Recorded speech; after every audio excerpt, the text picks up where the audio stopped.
Хотя стандартные есть 4 размера, которые на сегодня используются. Вот эти буровые снаряды. Значит, для чего это используется? Первым делом, допустим, давайте на этаже, там, значит, самые длинные скважины у нас используется. То есть разведка, белая разведка. Вот где-то 800-900 тысяч метров глубиной керн берется. Значит, керн для чего берется? Проволока брать, там, состав. Для уточнения что? Состав. Грудного тела, то есть на всю глубину, то, что там вот. Теперь, а для чего вот эти размеры? 3 размера которые. Сразу же начнешь, допустим, энкюменен максимум, ну, может быть, я не знаю сколько. Вот. Где-то геологическое осложнение пойдет, ты наименьший диаметр BQ оценку, там совсем вот. Поэтому сама специфика такова, что сперва нужно начать с чего? С большого диаметра, то есть PQ. PQ максимально буровой станок насколько тянет, допустим, на 200, может, на 150, может, на 250, а может, на 300. Проходку делаешь, керн поднимаешь, в керновом ящике. И максимально уже станок уже дребезжит, тип уже, ну, чувствуется уже нагрузка, да, уже переходишь на другую диаметр, то есть следующий диаметр HQ. HQ менен геттинг, ну, может 500, может 600. Также потом NQ. NQ менен уже до проектной глубины уже что? Доходишь. Вот такова специфика. Вот то, что ушел на нуле. Это все вот эти новые на продажу.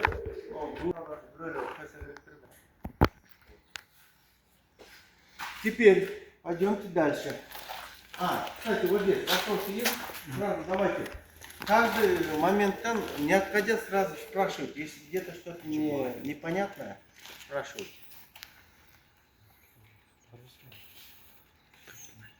Прям все ясно? И лекциядан эмолог.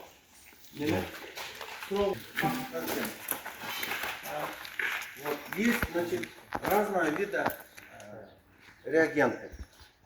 Они для чего используются? Для смеси. Для смеси раствора.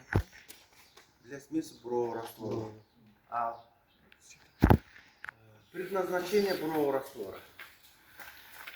Андай, кто скажет, почему это используется? Sen 5 çıkırsa, geç sen aslında o birini çıkartıp yapman. Saklı. Для чего используется провод? Раствор для охлаждения. Для охлаждения еще. Еще для затвердения. Затвердения стен. Стенки, скважин. И еще что? Размещение? Самое основное. Смотри, sen 3. курстасың. Биттің да? Значит, сілерге мен оқыған екен да? Так, емнеге қолданып? Ана. Сен, значит, келіп жүрген боласың да? Мен сені не помню, да? Так, смотрите, предназначение бурового раствора первым делом вот, процесс бурения идет, да, на забое. Допустим, разрушенную породу надо же выносить наружу. А чем? Буровым раствором. Она вязкая кылып, ящик кылып белгілермен так под напором өйде шығады. Если шлам шықпаса, қаяқтан бурение идет? Обыкновенный бір еменделі сүйрік етсең, стружка сыртқа шықпаса, дальше кетпейді да. Правильно? Самое основное. Второй момент, значит, для охлаждения. Это не только для охлаждения, это для смазки еще. Для смазки, охлаждения. Что? Бурового инструмента, то есть непосредственно коронки, алмазной коронки. Или долота. Без разницы. В третьих случаях, чтобы укрепление стенки скважины. То есть общий диалогын окудуңар да? Онларын. Вот. Породы какие бывают? Осадочный метаморфический. Относительно к бурению. А. Какие породы? То есть, а? Нет. Относительно. Значит, породы бывают, значит, давайте сейчас не буду учить. Породы бывают, значит, устойчивую породу, неустойчивую и временно устойчивую. То есть устойчивую породу, она как бы даже проход кылгандай не что? Түшпей кетер. А неустойчивую породу сразу же проход кылып атканда эле уже түшүп түшөр уже скважинанын ичи жердин алды эме отур, каверин алды. Түшүп түшөр. Это плохо, это уже эмен дебе. То, что сен эмеден салып атканына кайра түшөдү. А неустойчивую породу, это уже неустойчивый, какие относятся устойчивые, какие относятся, это уже эмеден дальше это значит, неустойчивую породу, то есть ты проход сделал, өтүп кетип атасың, дальше кетип аткандан кийин определенно бир, она же в себе впитывает, вода же это техническая вода, впитывает в себя и акырын отуруп ана гүп этип түшүп кеткенде ана эмне колоннаны кармап калат да, кысып калат дагы, вращение берет. То есть три основных вида, которые порода бөлүнөт. Теперь ошон үчүн бул реагенттер, хим реагенттер колдонулат. А, и так далее. Буга дагы эмнени айтсак, мунулары эме смазка. Жанагы снаряддын башында резьбалар турат да? Чечилиш үчүн сыйпап койгон бир аз. Понятно, да? Что это жеңил чечилип кайра чыгарып алганга, кайра бирок эметип алганга. Да, верно. Вот это ящик пикелин. Вот. Это стандарт метровая. Бывает, можно и 5, но она неподъемная. Теперь документация кылган геологтор гана документация кылган үйрөнүңөр бар жеринде? Жок, ага. Өтөлөксүңөрбү? Өтөлөкпүз. Документация кернеде по-моему болуш керек экен. Магайнарды. Значит, ну давайте, я вам вкратце объясню. Вот, допустим, первый забой кетти, башталды, да? Верхний слой кайсы парадалар болот? Четвертичка болот, да? Четвертичканы алып калкаланып түшөт. Сами знаете, да? Эми муну карагыла. Любой эмеде договорда, контрактта сразу пишется выход керна деген жери бар, да? Вот здесь заказчик, подрядчик ушу жерден кармайт, да? Вот, значит, там пишется, значит, выход керна в неродной зоне, значит, 90%, например, а в родной зоне 85%. Это для чего? Күнтө разы ошон менен кармашат да, это для чего? 75%, 90% как понимаете? Кто скажет? Она не обещает вкусную малаз геолог. Она советчик. Для чего? 90%, 95%. Выход керна. Вы геологи, вы должны это знать. Хорошо. Вот смотрите. Допустим, биринчи. Керноприемниктер как-то бар болду экен. Что-то может техно чыкканды көрөт. Керноприемниктин трубасы, который керн келип өнөткен. 1,5 метровая, стандартная, так? Значит, 1,5 метра, значит, сен проходку сделал, да? Начинаешь раскладывать. Келди, мындай келди, вот здесь туп. Значит, пишешь, мындай эме болот, бирка. Биркага жасасаң, скважинанын номери, допустим, баланча, или минус болсо МК, значит, номер скважины, допустим, 17, от 0 до, что? До 1,5. До 1,5. Это раз. киіп қойдым. Қойып қойдым. Все, екі тұрып қалды. Потом следующий разворачивать. Как так, 1,5 метр өтіп, проходка өттім. Келді дағы, екі келіп жетпей қалды.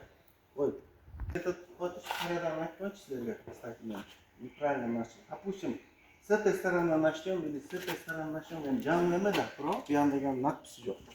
Значит, давайте, вот берден стрелку сделаем, бұл жақтан берден стрелку сделаем. И начинаем мағынан. Распад. Қойдық. Қайра мұндай келді, екі қойдық. Кейінгі өтіктерді алып шықтық, мұндай қойдық. Қайра мұндайынан қойдық. Бияққа келдік. Бұл менен 3 метр болуш керек еді, бұл екі жетпей қалды. Или, допустим, 1,5 болбой, где-то 1,30 м болып қалды. Как сделаем тогда? Округлить здесь болуш керек болду.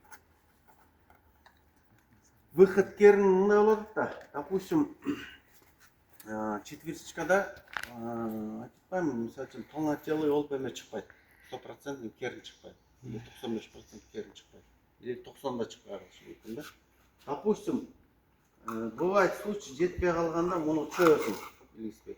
А бірақ, ошоны, допустим, мына 90%, 85% деген, допустим, 1 метр дейли. 1 метрден 90% болғанда не болады? 90 сантиметр болады. 90 сантиметр. А 1,5 метрдегі 90 еще дағы 60 сантиметр керек. Так, қанша кетіп болады дағы? В смысле 60? Жоқ. 90 болғанда 1 метрден 90 сантиметр болды, 10 сантиметр допускается болды, жетпей қалса. А 1,5-ден опять жартысы қанша болып қалады? 5 сантиметр. 5 сантиметр. Ошонда 15 сантиметр. Получается, 1,5-дан 15 сантиметр жетпей қалса, это можно деген сөз. А андан ашып кетсе, уже извини дейді да. Заказчик ушул жерден кармайт да. Почему вот так? А аны эмне кылыш керек в таком случае? Я. Халтурут этчет, да, халтурут. Кантип халтурут этчет? Акырына чайпайт. Жок, чойгондо жетпейби? Башка келме. Biraz emin. Башка керин салганда короодо окшош керек да. Эрдин алдына. Как бы? Анчалыкка чейин чой боюна барат ошо 1 метр бойдон калтырып ба? Жок, калтырып жетпей калып атпайбы? 90%ден нерудный зонадан 90%ден кем болбош керек болот. Мисалы үчүн ал жетпей калса, заказчик айтат да, бул заказчиктин эмеси бар, өзүнүн дежурный геологиялык дежурный эми кишиси бар. Ал айтат, извини, вот здесь не хватает. Если сен, значит, болуптур ошол бойдон калтырам десең, сен айткандай 1,5 метр фактически өткөнү менен сен жетпей калган 10 сантиметр жетпей калсаң, сен 1,5 эмес, сен 1,40 өттү болуп калат.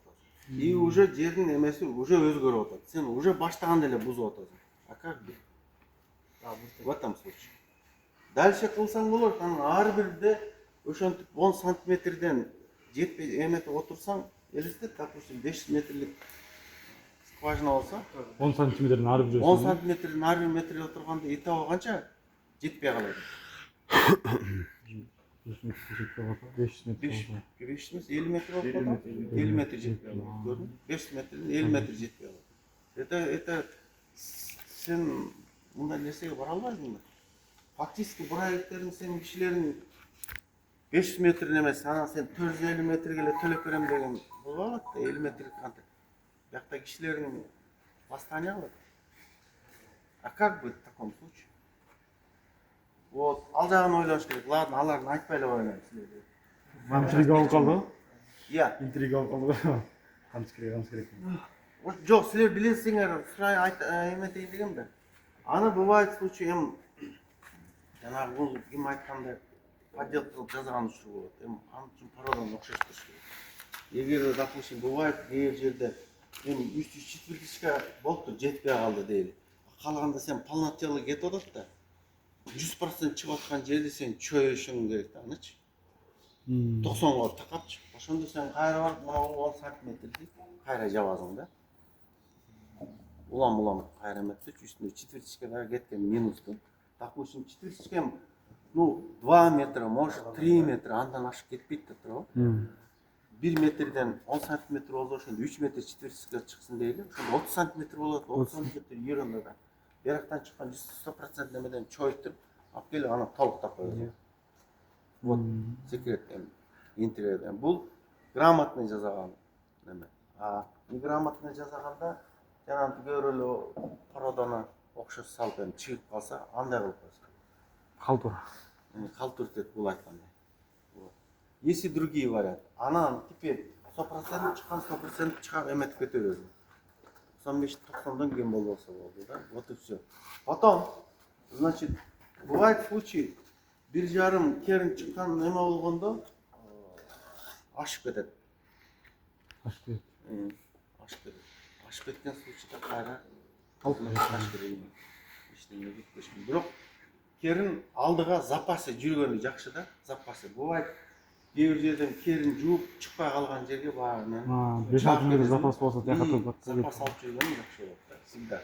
Минусы жүрбөй, наоборот, плюсы жеш керек. Это будет выгодно.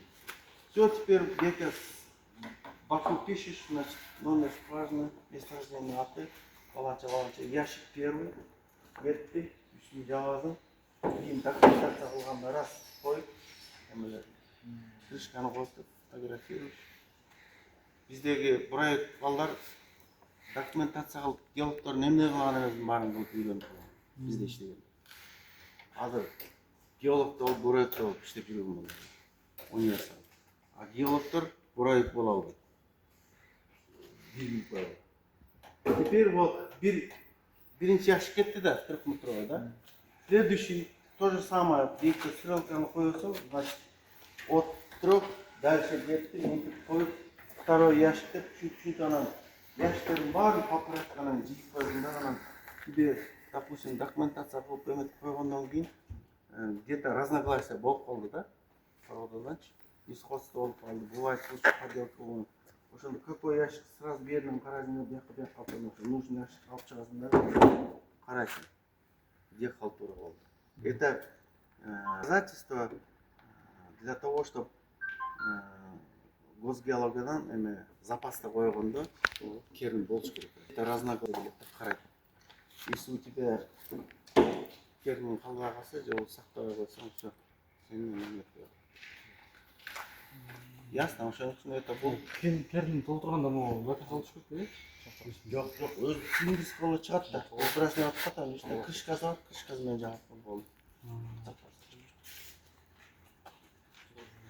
Вопрос. Термал ящик менчи. Кимде бар геологдор? У вас должны быть вопросы. Ал керинди өзү эмне үчүн чогултушат ушундай көрөсүң? Биринчиден керинди чогултушунун эмеси сен мисалы үчүн могу жерин алып мер кылалы да. Ушул жер турган жерибизчи 100 метр же 200 метр, 300 метр эмне кайсы порода болду? Шуну билиш үчүн.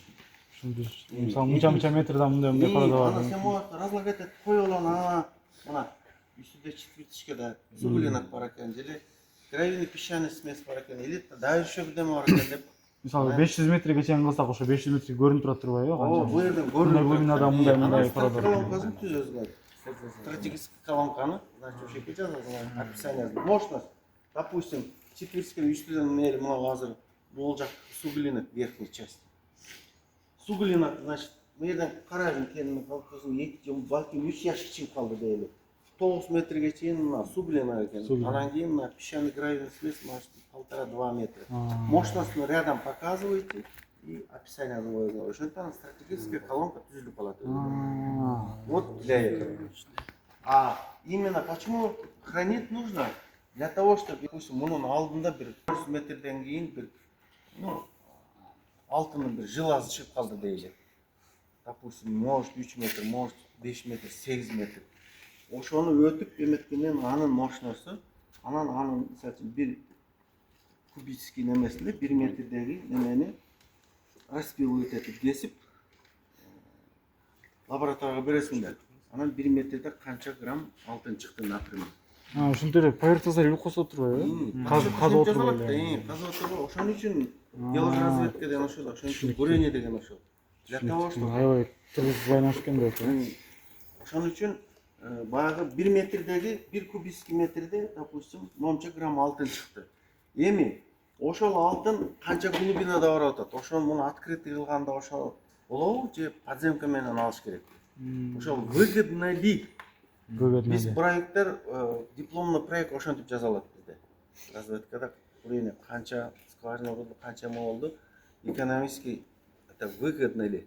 Ошондон бери эсептелип анан кийин Мисалы Кыргызстандагы месторожденияларда ошол аркылуу чыкканда ошентип чыккан да. ошентип чыгат. Кийинчи бурение менен Бурение менен уже мында да эң поверхностный диалогтордун иши кайсы жерде поисковый иштерди кылып, Разведка, алып, мындай съемка кылып, аланча мончо площадьта кыргыз мончо. Ал поверхность үстүнө алып атпайбы? Алдында эмне барын эч ким билбейт да, алдын анан биз кылабыз. жанагы азыркы айтып аткан го агайлар эме өнүккөн депчи, заман өнүгүп мындай программалар бар, долоон, микромайн деген программалар. Жердин разрезин көргөзүп берет депчи. Анан Ушундай деп аткан да. эми мындай.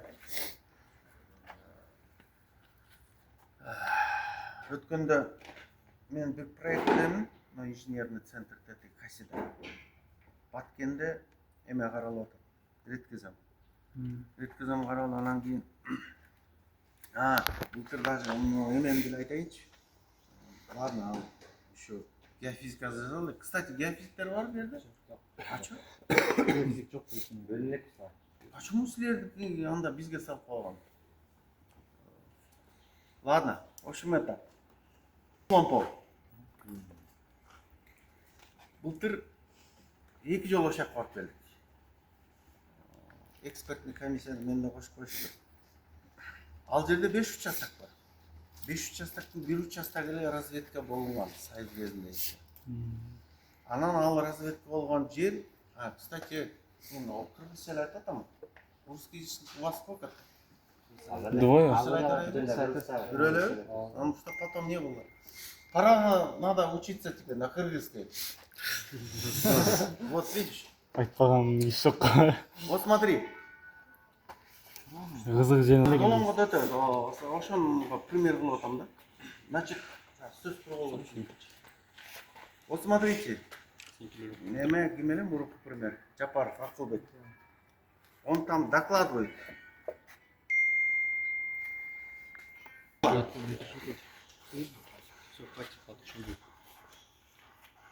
Кызыломполдо 5 участок бөлүнгөн да, ошо 5 эме. Анан тияктан Жапаров докладывает премьер-министр. Вот монча миллиард акча көрөткөнбүз, Кыргызстан жөнүндө байып кетебиз. Ну, аны да бирөөлөр айтып берди да. Биздин горняктарданчы. Анан жанагынтип долом программасына салып башка программага болжолдоп мынтип көрүшүп анан момундай деп койду да. Бул деген сөз ерунда да. Я. Туура болсо да болжол экен да. Чыгарып айтпайбы. Техника менен эме программа салыштырганда. Мындай да мурдагы жылы биз Баткенде Кытайлар эме алышты. Баткендиктер бар буякта? Я, сен Баткендедиңби? Жанагы эменин базары бар экен го. Байраман Экимбаевдин жолдо. Эмеден өткөндөн кийинчи. Кальмяндын ошо кальмян өткөн алга да бар экен, алга да мындай өткөндө Шуранский месторождение кылган. Кыргыздар запасы да коюлган даже, сайызды данный менен коюп койгон. Монча миллион тонна көмүр сатып алышып, анан бир жерде касса чыкпай калган. Анан сомнение болуп, анан кийин биз бардык. Биз анда алайда болчук. 3 жерден скважина уруп бердик. Менен карап. 3 жерден чыкпады. Геологтор келди, Женчураевдин эмеси. Даниярдын эмеси. Анан биз бар. Эки неме компания. Жердин алынан 70 метр, 75 метрден чыгат жерин 113 чейин алып бардык. Ортодон искривление болуп кетти, мындай болуп кетти, башташты. Мындай айсак тиңдеш. Кайра башка жерден 3 жерден уруп көмүр жок. Мындай эле бир 35-40 сантиметр эле. Ошо бур менен. Анан атыякта миллион эмелер запасты берип атышат. Калп сетишти. Ал ошо Геофизический неме менен дагы ишөчү.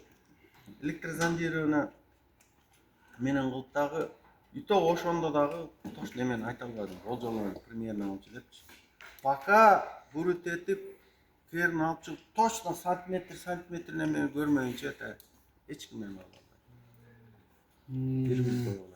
Бир долонуң дагы башка программа Микромайнда. жерин алып эч. Ошентип туруп божомолдо момча миллион додот. Ама азыр кызыл туруп калды. Азыр кайра разведка кылыш үчүн аны эмне деген акча кетет? Толтур акча кетет. А пока что государство.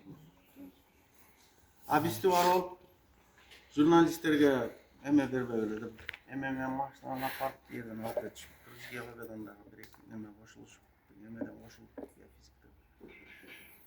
заключение чыгарып бергиле, божомолдо момча неме болот деп. Кантип жерин алдың, кантип айткансың сен? Айта албайсың да. Вот. Ошон үчүн детально разведкада ошон үчүн бурайын ошон үчүн болот. Не просто так. Мисалы үчүн Кумтөрдө деле кетип атканда же болбосо ошол эле мына 23 биз мына алтын кенде иштедик подземкада.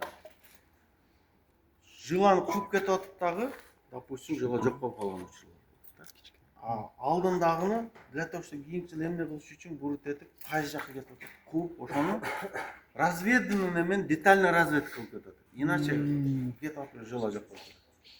Как бы? Ошону айтып болбойт да, дем эле баягы. Бул программа менен мынтип койсо болот, тинтип койсо болот деген жомок. Жомок турбайбы э? Көз ачылды го кадимки. Но ойлоп атпаймынбы, мультиктеги деле мындай точка болуп кетип эле монча чыгып берет. Пока точно мощностьты детально разведка кылмайынча сен Биле албайсың. Пока детально разведка болуп, ферме чыгып, эмесин апреле запасын кылмайынча сага разработкага эме жок. Разрешение жок, лицензия ала албайсың. Кандай так яктырып алып берди. Дагы эмне суроо бар болмойнчо? Уланча бүттү го. Бир жумушчулар ташканга. Тактапка, э? Эме ой толго эме болгон. Бирок пишпешиң өстөпкө. Тоштоп калып. Бердик. Мен туруп, мен тартып. Ошо мен. Кубаны коем ба? Чек осун. Так, эмне чыгарып Бердик, карап коюш. Поздно, ойлар келип. Картын акыр билек жолу. Барын көргөндө UDEX 6 код китайское производство мына жана насос мына эмеде турат. Таяктагы. Мына гидравлика эметкен, пульт управления чакта.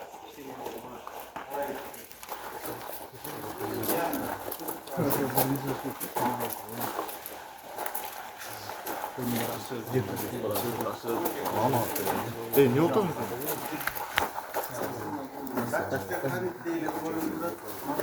Давление майды ключ менен бастың стартерді. Бұл түгі еменікі соның давлениясы сөйтсема отроғылаттағы маштаны тияқтада емелер тұр ғой өлчектер, ал гидравликаны ал менен маштаны көтеріп скважинаға қойып насыл болады. Еме геологтар, допустим, мындай тұрғылашы барыңар, ал жақты көрінбей қалады. Şu жерден да сүрөткө тартып койгула. Мына эчки снаряддардын жаңылары мына 3 метровый стандартный. Отчетто ферме салайынбы же маштаны салайынбы? Я, Полный бар. полный эле. Көрүнү. Так, вот смотрите. Геологтар. Мына, буну первый маштаны көтөрдүк. Көтөрдүк, айтайлы. ГТН для чего дается? Пилотный снаряд. Геологтар. Понимаете? Ничего не пилотный снаряд дается. Геологотехнический снаряд мен кийинки жылы кантип түзүшкө үйрөтөм. Чиесиңер Курсуайда дагы ГТН болот. Ладно. Вот карагыла. Геологотехнический снаряд, допустим, бир скважинага ал жерде жазылат. Неменин номери, скважинаның номери, азимут направление и зенитный. Азимут направление кандай, зенитный углды кантип иштейсиң? диалогтор, азимут направление қаншасының, допустим, айталы, азимут направление весе 80, зенитный угол, допустим, 75. Вот как, қанша? Правильно, деп барып шығып. Диалогтор неше, между прочим. Геодезийский компас менен Так, компас менен.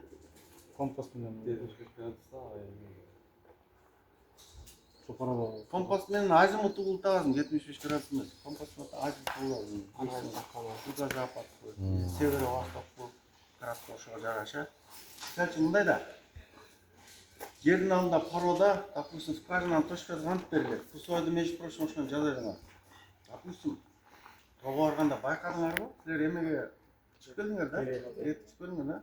Да, карасаңар, пародалар кантип жайланып турат? Мындай жарлардан, эмеден карасаңар, кантип жайланып турат? Слой, анан кандай болот? Мындай түз горизонталь, вертикаль кандай? Ар кандай болот байы? горизонталь вертикаль горизонталь бар эле.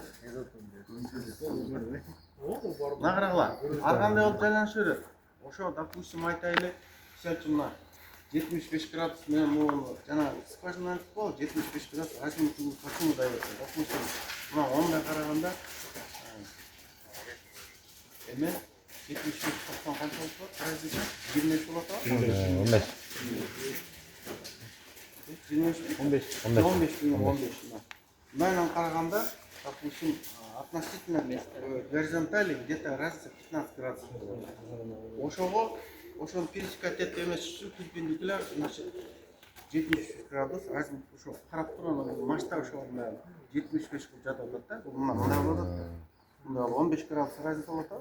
Ошого мындай болуп туруп 75 градус менен токтоп атат дагы. Ошончо бүтөт. Мен тешилем. Ошону мындай Допустим, эгер ушуну эле 90 градус менен кылып койсок кандай болуп калат? түз эле Неме, алынбай калат да. Туура эмес чыгып калат го. Тура чыккандан мурун алынбай калат да. Жок, анда деле алынат. Ошо эмени жыланы өтүп атабыз. Бирок в чём разница? Аз болуп калабы ошо жыла. Анал деме.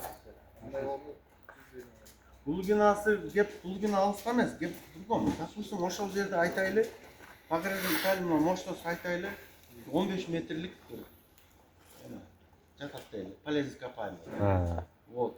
Ошону 75 менен жатат ошол. 75 менен алгандагыны 90 менен алгандагынын разницасы в чём? 75тен агай тезирээк алынабы немеси? Ким айтат? Парада точно алынабы ошондо. Өзүнүн углу менен Жок, алган эле болуп атат, мындай да. Тоскада жок чийип эметейсиңерчи. Допустим, мындайынан жатканда, мындайынан жатат да. 15 градус астына 90 менен кылганда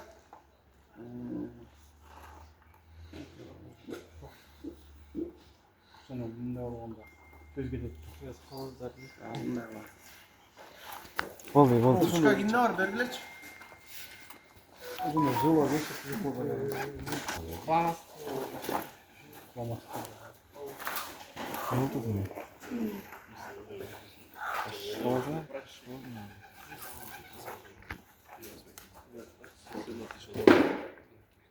Ya, bunlar tam arasında yetti. 73 olup baktım.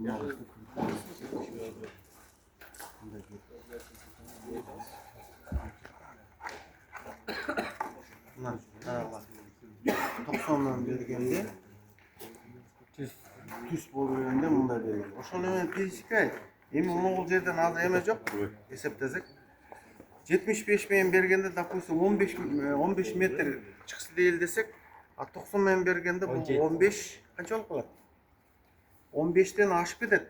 15, 8, может 16 бирден болуп кетет дагы. Могул жерден запаска келгенде, мисалы үчүн, сен 90 менен берип керин алып койчу болсоң, берден мисалы үчүн 15 чыга турган жерде может 16 2 же 16 5 эми билбейм мен. Миллиметровкада число жазасыңар, ошондо могу эсептейсиңер. Ошондо могул жерде узун чыгып калат да. Узун чыгып калат дагы эми элестеткиле. Могунча немеден эсептеп чыкканда фактически сен эмени кайра көбөйтүп коюп атасың да. 2 келгендерчи. Көбөйтүп коюп атасың, допустим, 5 миллион тонна шыға тұрған жерде сен уже 5 миллион 500 мың тоннада отасың дағы 500 мың тоннаны жөн эле жоқ нерсени бар кылып атасың, эртең күнү ушу менен ГКЗ коюлуп калса, допустим, ушуга жараша мамлекет мына жерде 5 миллион 500 мың экен. Сен 5 миллион эле кылдың да 500 мың сен жеп койдуң, сен алып төлөп койдуң деп турган компанияга. Буларды эми кийин эметебиз. Походу эметебиз. Азыр мынаудан эле келип сөз чыгып калды. Как туура коюш керек. Скважинанын наклонун, азимутун, зенитный углун туура коюш керек да. Не просто так жөн эле эмес.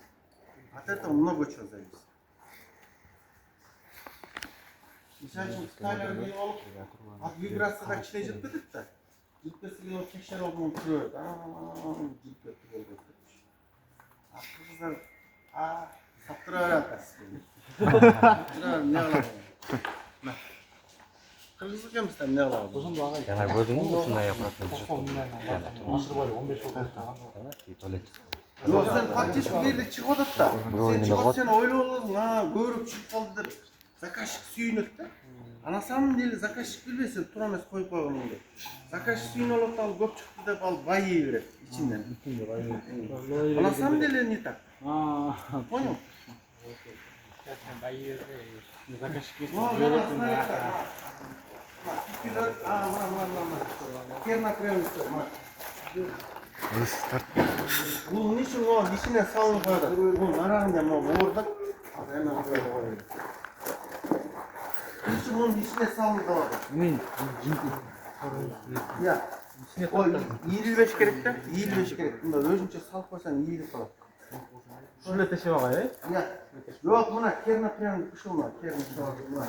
Onu koyuyoruz, skvажинаның tüyüne koyuyoruz, çıkıp kayra через лебедку берден или отты көйдө көтөрүп чыгасың. Бул кала берет. Снаряд.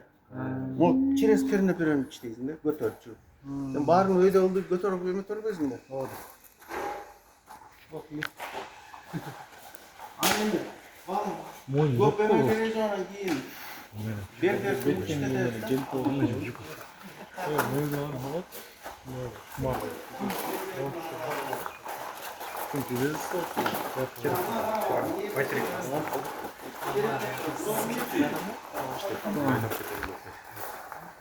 Осам сөөп дейм ажага.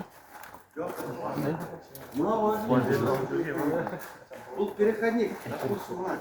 Скважинадан, допустим, авария oldu. Жолдо коронка күйдү, алмаштырыш керек да. Ошондо могу бир темен баарын кайра сууп чыгасың, бурайы азап жумуш. Так что берди өксен алая калдың. Вот. Мынау менен туруп, бир күтүп айлап, ийилип, улам экиден көтөрүп улам чыгара берет. Мына ошон үчүн Бияна бар, делпип туралат дагы ушуну суруп скважинаны алып чыгарат. Бүткөндө дагы ушу колдонот. Кайра эмени тагып коет. Мына богу эмелер. Эчкилер керек, мына эмкилер. Маларбы? Ооба. Я.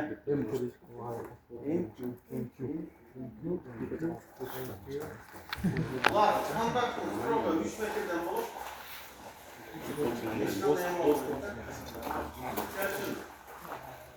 Ушу технология, мисалы үчүн, мурдагы жылы Каракалпакстанга барып келип иштер болду.